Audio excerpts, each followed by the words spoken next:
Family के member के तौर पर रखा, तो उन्होंने उस इंटरव्यू में बहुत ही आश्चर्यजनक जानकारी बताई कि वसंत शिंदे कुछ कारीगर लोगों को लेकर थोड़ी थोड़ी खुदाई करते थे और वहां जो एशियन मॉन्यूमेंट्स मिलते थे वो प्राचीन धरोहर के हिस्से को वसंत शिंदे फॉरेनर्स लोगों को 4-4 करोड़ रुपए में बेचते थे।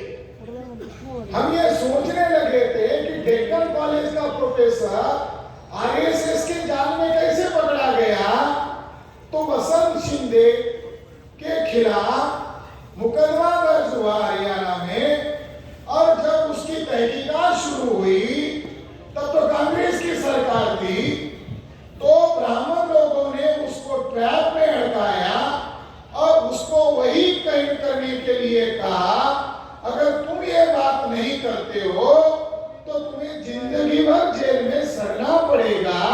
इसलिए वसंत शिंदे ने अपने लालच के एवज में जो चीजें बेची गई थी उन चीजों का पर्दाफाश न हो, इसके लिए ब्राह्मणों को साथ सहयोग दिया। यह जानकारी हमें वहां जाने के बाद पता चली और ये जानकारी अब सार्वजनिक हो गई है। मैं केवल उस इंटरव्यू का संदर्भ का यहाँ जिक्र कर रहा हूं।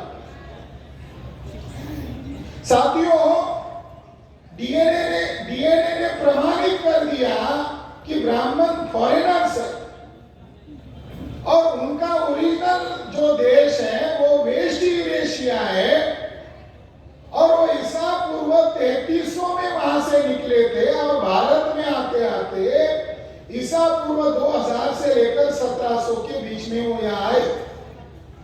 मगर राखी गढ़ी में जो डीएनए मिला कंकाल के अंदर, उसका पीरियड ईसा पूर्व 2700 का है, यानी आज से 4700 साल पुराना है। जब ब्राह्मण वहां आए ही नहीं थे तो उनका डीएनए क्यों मिलेगा? ये बात प्रमाणित हो गई कि राखी गढ़ी में ब्राह्मणों का डीएनए नहीं। मगर अब राखी गढ़ी सभ्यता के साथ पुरातात्विक आधार पर और आनुवंशिक आधार पर एक नया प्रकाशन डालना चाहते हैं। पुरातात्विक आधार क्या है? तो जो डीएनए है ये एडवांस साइंस है, ये अंतिम सत्य है। पुरातत्व क्या है? पुरातत्व भी एक साइंटिफिक मेथड है जिसका इतिहास को सही ढंग से जानने और समझने के लिए इस्तेमाल किया जाता है। मगर अभी भारतीय पुरातत्व विभाग ने वहां पर बोर्ड लगाया है और बोर्ड के ऊपर ये लिखा हुआ है कि राखी गढ़ी सभ्यता ये वैदिक सभ्यता है और ये सिंधु सरस्वती सभ्यता है। तो भारतीय पुरातत्व विभाग के ऊपर विदेशी ब्राह्मणों का कब्जा होने के कारण अब डीएनए ब्राह्मणों के खिलाफ है। फिर भी वो रट्टा लगाकर जोर जबरदस्ती से ब्राह्मणों को निवासी कहना चाहते हैं।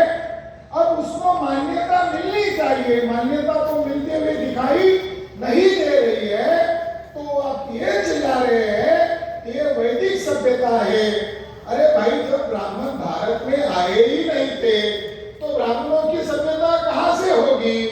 जो ब्राह्मण ऊंच निष्ठा मानते हैं, गैर बराबरी मानते हैं, छुआछूत मानते हैं, महिलाओं को गुलाम बनाते हैं, सभ्य समाज को तोड़कर जंगलों में खदेड़कर आदिवासी बनाते हैं, वो समाज सभ्य कहां से हो सकता है?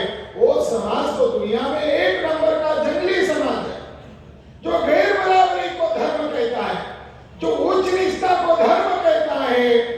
तो ब्राह्मण लोग एक षड्यंत्र कर रहे हैं, अपने आप को मूल्यवान घोषित करना चाहते हैं। दूसरा एक षड्यंत्र करना चाहते हैं कि राखी गढ़ी के फाउंडर हम ब्राह्मण हैं। इसका दूसरा अर्थ ये होता है